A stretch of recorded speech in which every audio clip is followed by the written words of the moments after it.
Hey, what's up guys? How's it going? Coming back at you with another cinematography breakdown, and in this video we're going to be breaking down the new Apple Watch commercial that just came out earlier this week. Pretty cool stuff happening in here, so let's jump into it.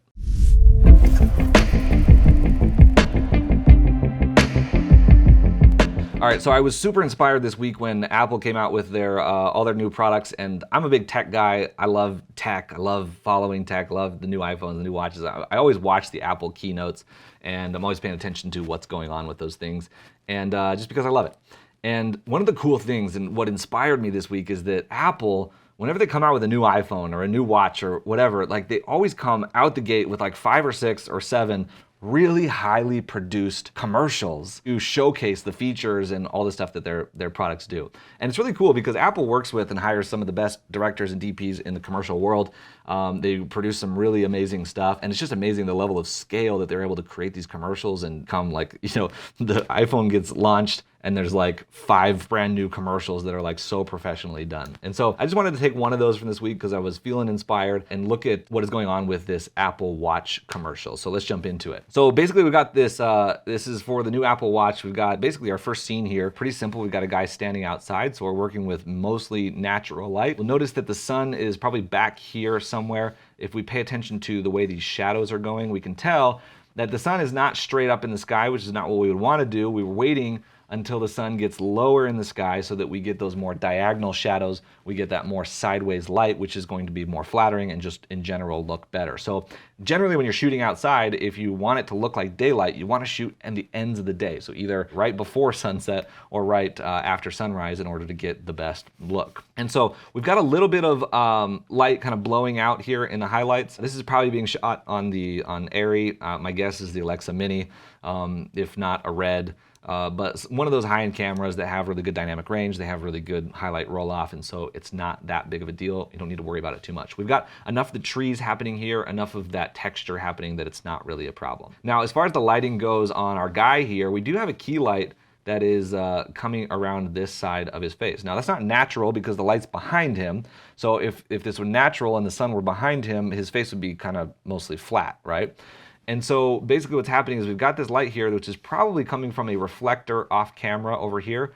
My guess is we've got a 4x4 reflector, possibly even like a shiny reflector, that we're walking out here maybe into the street and just catching that little bit of light, so that sunlight, catching a ray of light that is coming into the street, and then we're bouncing it back into his face in order to get that semi-harsh, it's not super soft, but with the distance, with the 4x4, that's probably about what you would get, is that level of quality. And so we've got a light kind of bouncing back over here onto him. And then on the shadow side, we've got some pretty dark, deep shadows. So my guess is we've got some sort of duvetine or solid over here on this side that is giving us some of these shadows on this side of his face and on his arm and everything like that. So basically what we're doing is we're working with a backlit sun, right? Which when you're shooting outside, you're pretty much always going to backlight with the sun. That's the easiest way to get things looking good, is just backlight with sun. And then if you can bring in reflectors or a bounce and some duvetine to really like close in your shot and start to shape that light, then you can get it looking really nice on your subject. And we've got this key light that's basically splitting right down the middle of his face. We have a little bit of that light coming onto his eyelid here, which is a really interesting look. I kind of like that. Okay, so moving on from here, we've got this close-up of his watch. And the thing that I want to point out here, and I want you to pay attention to this throughout the commercial, is that all of these close-ups, how intentionally they're done. What I see a lot of filmmakers doing is they'll shoot the wide shot like this, and then they go, okay, now we need to get the close-up, and they'll just go in, stand behind the guy, and shoot the close-up without really thinking about it. Now, notice what's happening here is that we're very intentional with this shot, and this is not even the same setup as the initial image. So in this image, we've got our guy being backlit by the sun, but then in this image, the sun is actually in the front of him, right? So we're actually changing directions, and we're doing that because when we're shooting him, we want him to be backlit, and when we're shooting the watch, we want the watch to be backlit. Like I said, when you're shooting outside, you're pretty much just backlighting everything. And so now here in this shot, we've got the sun happening on the back side of the watch, which is the opposite side of where it was in the first shot, but we're getting that really nice shadow. And the reason why we want to backlight is because then we get light on this side and shadow on this side, whereas if you front light everything, then it's just all light and all the shadows on the back side where you can't see it, which loses the three-dimensionality of the shot. And so we've got this really nice shallow depth of field happening. So we've got this blurry bokeh back here on both sides, which is really cool. The watch is a little bit out of focus, but then tack sharp focus right here in the middle that is drawing our eyes into the middle of the screen. Okay, so moving on from there, we got him running all over the place. Some cool shots there. More close-ups, very intentional. More running, and then there's some swimming stuff that was not as interesting to me, so I'm gonna kind of just skip past that for now. And let's move on to this. So we've got this scene that's really cool where we've got this guy working on his elliptical. The lighting here is actually really simple. And I think this should be really inspiring for anybody who's trying to become a filmmaker, trying to grow a business as a filmmaker, in that you can actually make a lot happen with very little and get really good looking images. So this is a really good looking image, but it's very simple, right? So we've got this light behind him kind of coming through here and giving us this rim around him. And that's basically all that's happening. Now, my guess at what's happening is that we've got probably a really bright HMI back here that is competing with the sun, that's giving us that really bright, giving us that lens flare, making that happen. The reason why I say this, because if you were trying to do this and you don't have HMIs, you could certainly figure out when the sun is going to be in that position. You could get a shot like this using the sun and just time it right, and it'd be totally fine. But the reason I say that is because we can see that the light is right there, but notice the direction that the light's coming in these windows from here. So my guess is, and I don't know because I haven't seen behind the scenes of this, or I wasn't there, I don't know how it was shot. I'm just analyzing what I can see, which is, which I'm hoping I can teach you how to do, because it's one of the most valuable skills that you can develop as a filmmaker, is being able to look at a scene and analyze it and then model it in your own work. My guess is what's happening here is that the actual sun is coming this direction, and that's what we're getting this light from, that's all kind of blown out back here. And then we wanted that rim on him. So we wanted the light coming into the room that's gonna kind of give us this kicker on our couch and everything right here. But we also wanted him to be able to be backlit and to have this rim on him and to get that lens flare. So we're putting a second sun, if you will, right there as well, that's giving us that kind of effect. Now, I could be backwards on that. It could be that this is the sun and this is the HMI, but you get the idea. Now, the only other thing that's happening in this shot, very simply, is that we've just got tons of practicals, okay? Lamps, lamps, lamps. I don't know how many times I've talked about this, but it's all about the lamps. As I always say, I love lamp. If you're a filmmaker, you should love lamp too, okay? Lamps are one of the most powerful tools and such an easy way to spice up a shot, add interest to a scene. If you don't have much else going on lighting-wise, just throw some lamps in the background all over the place. In commercials and in movies, for some reason, rooms just have tons of lamps in them. It's totally unnatural, but it is what it is, right? So we've got this little guy back here, and then a couple lampshades there that are kind of lighting up a few different spots. Okay, moving on from there, we move from this room into this bedroom. Actually, no, this way. Oh, okay, here we go. Then we go into the bedroom here. Light through the window, the kind of basic light coming through the window, hitting her here. We've got a soft key light up here that's giving us that light on her face. Probably some duvetine or some solids over here to give us this dark shadow. And then another, of course, practical there. And then there's a lamp there. That is basically what's going on here. Now, moving on from this, another really nice, beautiful close-up shot. So pay attention to that. Then we move into the grocery store. Okay, so in the grocery store, the first thing I want to point out is these practicals back here. So we're starting with that. Best case scenario, if you're shooting in a grocery store, now it is possible that this was on a set that they actually built inside of a warehouse, and if that's the case, they can do whatever they want. But if you're shooting in a grocery store, best case scenario is that you can get in there and you can actually replace all of the light bulbs in order to get the right color accuracy in your light bulbs. That's not always going to be feasible. So the second best scenario would be to get up there and gel all of them in order to get them the right color. And then worst case scenario would be that you just have to shoot with them with their green color cast because they're not good lights. You have to adjust your tint towards magenta to cancel out that green and then add green to your key lights so that you can balance that and so everything looks good in post. So that's kind of the approach in a scene like this. What we have back here is we've got some, these practicals are pretty warm looking. And so we've got some kind of warmer lights back there that are giving us all this light on the background. And then we've got these key light on our subjects here, which are looking very daylight balanced, okay?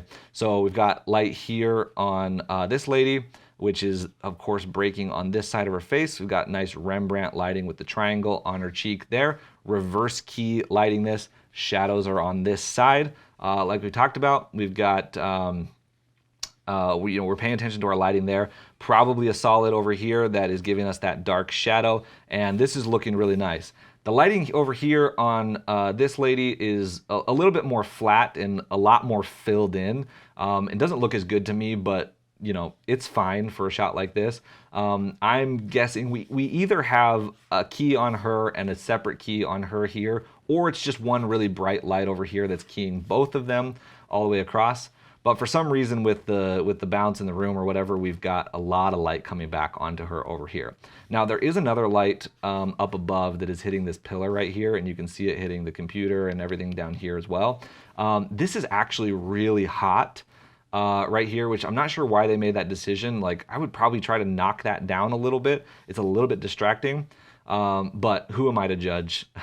These guys who are doing these things, they know what they're doing. So there is that light on there. Obviously, we have an overhead light here. You can see a little bit of that hitting her cheek here, and of course on her head. So we're getting some of that light just flooding down, filling in the entire scene, and then we're using our key lights to give us the shape on their face, and then the solid in order to give us that shadow. Okay, so moving on from there, then we go into more close-ups. Beautiful.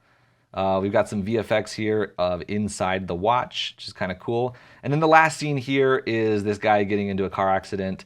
And kind of really interesting thing that's happening here is that we're mostly being lit by the sun. It is a broad daylight scene, so there's a lot of sunlight coming into the car and everything like that. But then we have this red light on him happening here, and you can see a reflection of it right here in the steering wheel, and there's a little bit coming on his face and his ear and his shoulder over here. So this red light doesn't really make sense. Now the motivation for this probably was like brake lights because he just ran into a car in front of him or something like that. And so that kind of makes sense, but like in a broad daylight scene like this, red, like you wouldn't be able to see the brake lights of the car in front of you reflecting back onto you, right? Because that would only happen at night. So like if you take your hand and like cover this part of the scene like this, and it kind of looks like a nighttime scene, it starts to make sense.